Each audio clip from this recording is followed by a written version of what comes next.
What's up, y'all? It's your boy KP, Nerds Rule the World. I'm here with my pal Dale Luke. What's up? Initial thoughts as we do coming out the screening. This is actually my second time, so I'm going to drop it with my man Dale. What are your thoughts coming out the screening? Following the anime and then coming into this, it was exactly what I expected. It was a lot of action and the balance of story as well.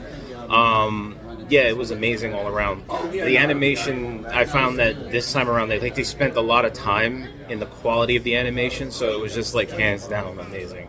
Amazing. Yeah. I'll echo my brother on that. We're going to have a full review. We're getting actually ready to record it since I'm late on it. So shout out to my man Dale. He's usually behind the camera killing it for me. So yeah, my brother Dale, boy QP. I'm gonna have the full thoughts, but my thoughts, this is my first time watching Demon Slayer, y'all, so I'm not even gonna act like I know what I'm talking about. He's actually gonna probably fill me in when we get down on the real talk. But I enjoyed it. I like the art, I like the animation, so stay tuned for our full review on NRW. My man Dale Luke. What's up, y'all? It's your boy QP, Nerds Rule the World, here to give you a review on Demon Slayer, Kimetsu no Yaiba Infinity Castle, and I got my man Dale Luke, who's usually behind the camera. What's up, Dale? What's up? And of course, Lewis. We've seen Lewis. We actually seen both Lewis and Dale. It's been a minute. We got the squad back together. And of course, my girl Marianne behind the camera. We're here at the Alamo Draft House in Woodbridge, Virginia. We just got out of the film.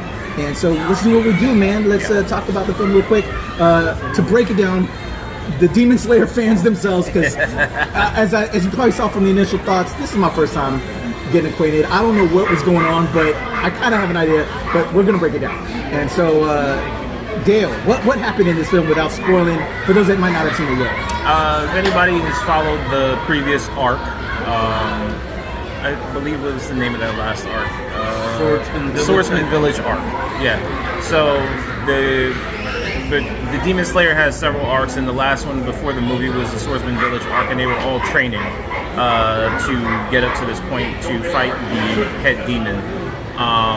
And this is basically the continuation of that. And the beginning of it, basically, you're following the characters into the demon world, and there are many layers that you start to witness as they all basically are preparing for war, because a lot has happened following up to this, where I'm trying to see if I can say this without spoiling it. It's not spoiling the movie, but I don't know if many people have seen the last season. But the headmaster of the Hashira, basically the ones that slay the demons, that guy had died. He sacrificed himself in attempts to kill the main demon, Muzan. So, as I said, this is pretty much continuing on through this, and yeah, like what I would say about the movie without giving too much, as far as like the overall appearance of the movie, it's 10 out of 10 in my book. The action, the balance of action and storytelling, it was pretty much very well done. They spent as much, I would say, and tell me if you agree with me, like they spent as much time with the action as they did with the storytelling. Like it was always a back and forth kind of tightrope that they were walking when, trying to flesh out not only the main characters but the demons as well. Yeah, I would say that. I would say probably a lot of the disposition tended to be a little too long at times, but it definitely makes up in the action and the sword fights that you're going to get. And the action is 100%, 10 out of 10, top quality that you would even get in your regular anime series. And you're going to get a lot of impactful fights. There's going to be cheering. There's going to be tears. This is packing pretty much a season of Demon Slayer, a full season, into 2.5 hours. Yep. It's a long movie, but it's definitely one for the ride. Yes, I agree. All right, for me, as the virgin who got de-virginized with these guys. Pause. Just got my cherry popped. I was in it for the art. I thought the art, like you said, I'll underline what you guys said about the animation. Animation was dope. It was fire. The sequences, just the balance of the action was just insane. And I can recognize as a non-fan of it, the love there. And then what I think, and I hope for you guys as Demon Slayer fans, with me not being a Demon Slayer guy, I think it's delivered for what you guys as fans wanted to see. Yes. You finally got moments and build-ups and story backgrounds on the characters in your lore, if you will. Yeah. So I can see that and appreciated that. And it actually makes me want to dive and check out other stuff to have that same appreciation, because like, oh, I like that character. I can connect with this character. It made it relatable for the non-fans, so I think they did that. Some side critiques, and I don't want to be a hater. People are probably going to call me a hater now. It was long. Yeah. But I think also that gives time for the story to breathe. You know, I like that. That's why I love like miniseries more than like single features, because then we can build out a story. You can really understand and have fun with characters. So I think if you have the time, just give it time. Just make sure you got something to keep you energized, because there'll be some down moments. You know, it is a long movie, but if you go into that knowing that, stay refreshed, have some sugar, Drink soda. drink some soda, you'll stay awake. But a critique for me, and this is overall as anime as a whole, as a sometimes anime watcher, that inner dialogue stuff. I think that seems to be a thing in a lot of anime. I don't know if I like that. I don't like that. Sometimes it was okay, but then it just gets a little too much. So what do you guys think is, for critique side, do you like that kind of stuff, or is just that kind of cool? I will say this, I will add to this. The first time I screened this film, because I actually got a virtual screener for this for the press, and I'm going to be interviewing some of the people on the film, so stay tuned for that. I'll be interviewing some of the US voiceover cast on the NRW. The listening to it in dubbed was interesting, and the only reason I did it is because it's the user. I'm going to be talking to US voiceover, but it is very different because this time around we listened to the actual track and we were reading it. I agree with this man, and probably you as well.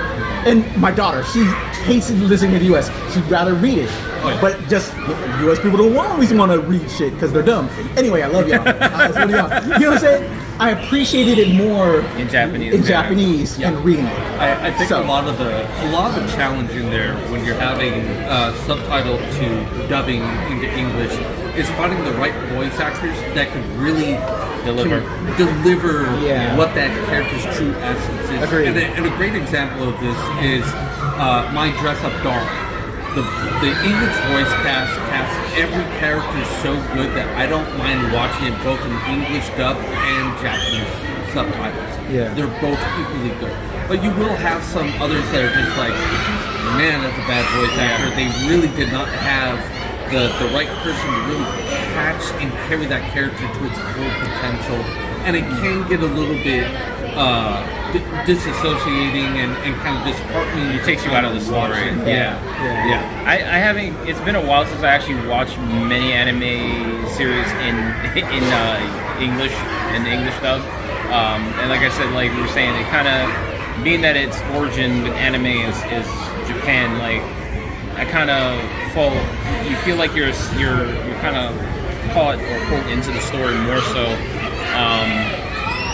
I feel like with the US dub, for some reason, like there's loss in translation, which is kind of funny to say, but it tends to happen, loss in translation. They usually have to make up certain things to fit the story a bit, because when you're translating from one language to another, Or you could go in the adverse area where all of a sudden you're translating it into trying to make it too much like American subject matter, and loses all context of the original script.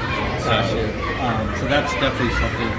When it comes to the dialogue, right, and when you're having these fight scenes, for me there has to be a nice balance to the fight and the dialogue. Right? We came from the era of Dragon Ball Z where you have 10 episodes of one fight with so much dialogue, and it's like, can we just shorten this? And even One Piece. I guess that's a little bit for me with just like they're thinking and ready.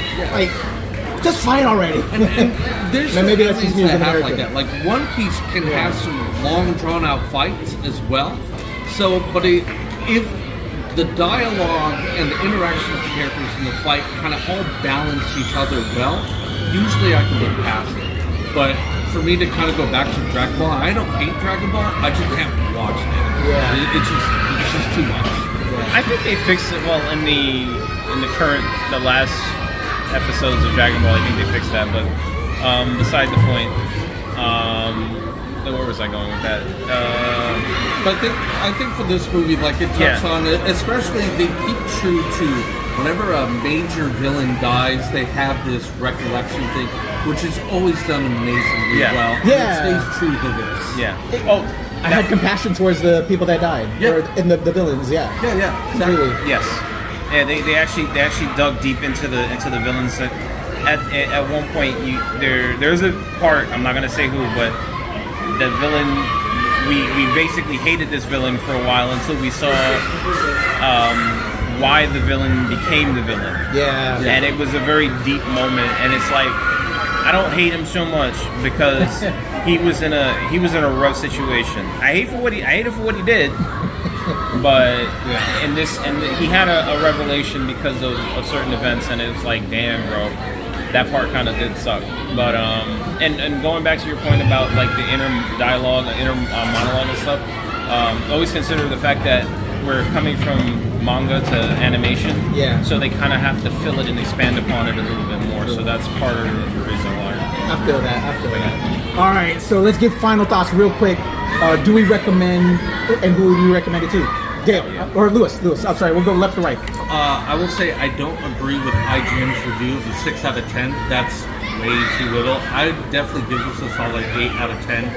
If you're a fan of Demon Slayer, you're already gonna watch it.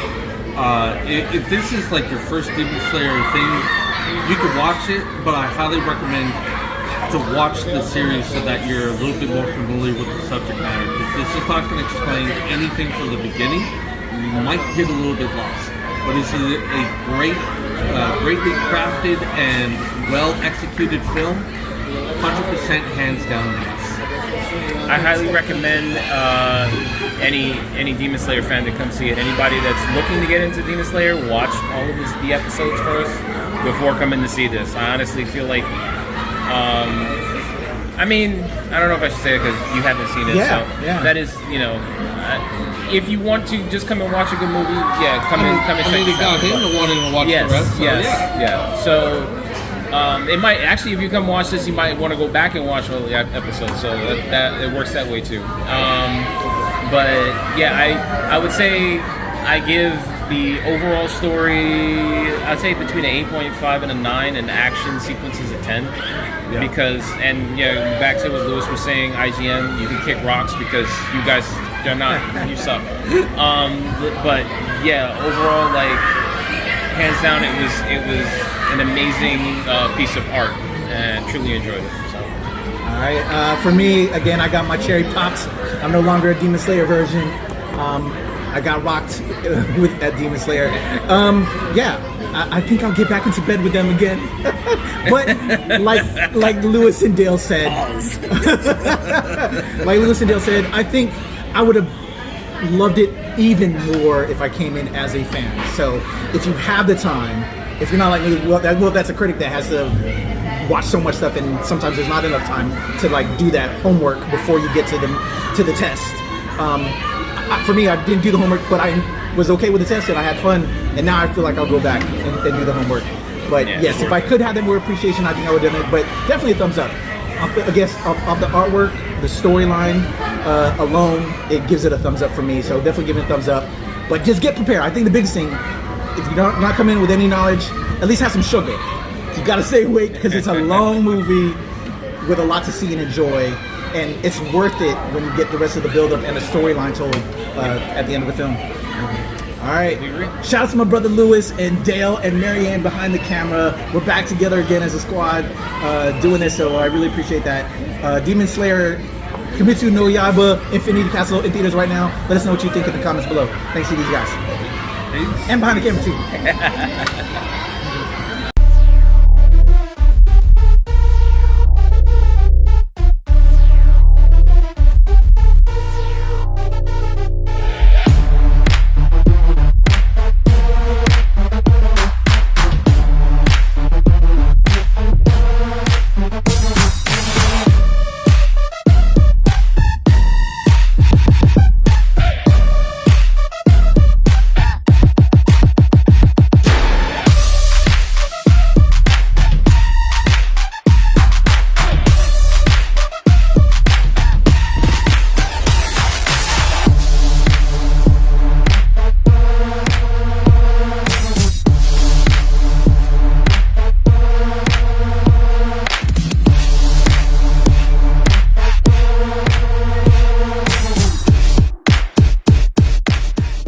Nerds rule the world.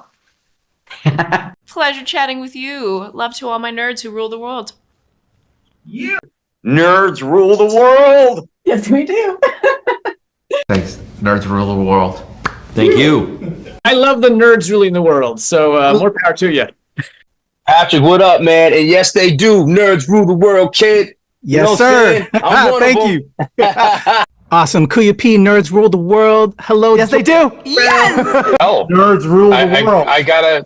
It's in the title of your show, like Nerds Rule the World. Like, I want more black weirdos on screen, and I don't feel like we ever get to see that very much. Thank you Thank so you. much. Nerds Appreciate do it. rule the world. Yes. Thank you. Thank you. rule. Nerds rule. Love it. Hello, Sarah. Hello, Julian. Yes, Rock on. I love it. Thank you so much. It's good to see you. I love Nerds Rule the World. But yeah, there's a heavy nerd component, man. Yeah. And at the end of the day, if you ask me, nerds rule the world. So absolutely. and you're right, nerds do rule the world. We're just the best. Yes. Nerds do rule the world. I agree. We do. I agree. We're awesome, aren't we? Thank you, ladies. Nerds so much. Yes. Thank you, guys. Bye. And nerds really do rule the world. Thank you, sir. It's your boy Kuya P. Nerds rule the world. Thank you so much, guys. I appreciate you. do. They rule the world all right. Yes. Take care, Tony. Thank you, guys.